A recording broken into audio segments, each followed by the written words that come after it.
Some people here, they don't know that, but my second film called Our Private Lives was made entirely with Jeonju money.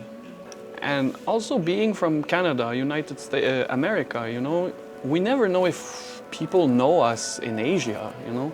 So knowing that Korea for me has this special importance, I traveled all around the world, and now I stopped traveling a bit more. So I only return to places I really like, and Jeonju for me has a special meaning and place in my heart. I see my career as a big wall, and every film is a different brick. One brick is small, one brick is large. Even if I'm 42 years old, I felt the need to make a short film last year.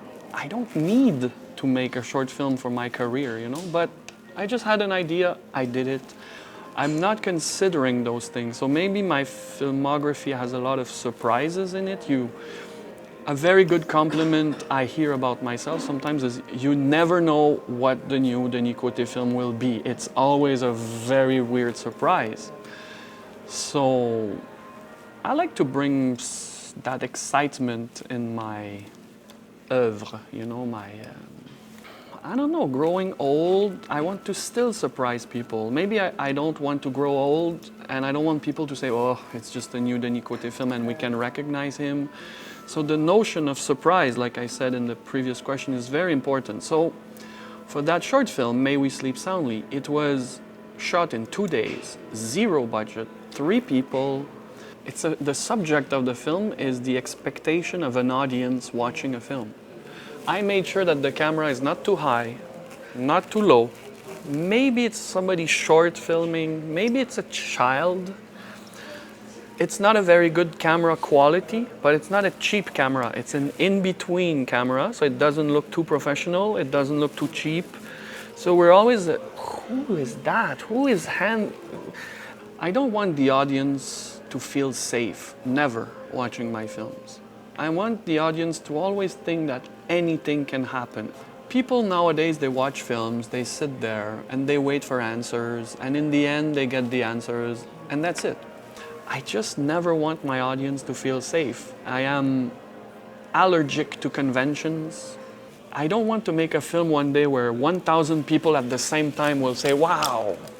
Some people are like, they leave, some people are like, and some people, a masterpiece, you know? That's what I want. I don't want everybody to think the same. And I think a lot of cinema today is always the same. And I think that's one of the main themes in my work, meaning I think I always filmed people living a little outside society, not complete outcasts.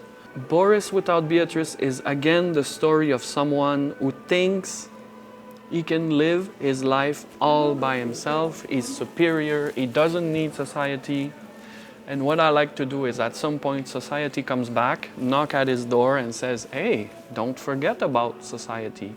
Don't forget about rules. Don't forget about everything bad you did. Now it's time to reconnect with the world. Now it's time to come back with us, the society. I think it's I think it's the main theme in my work.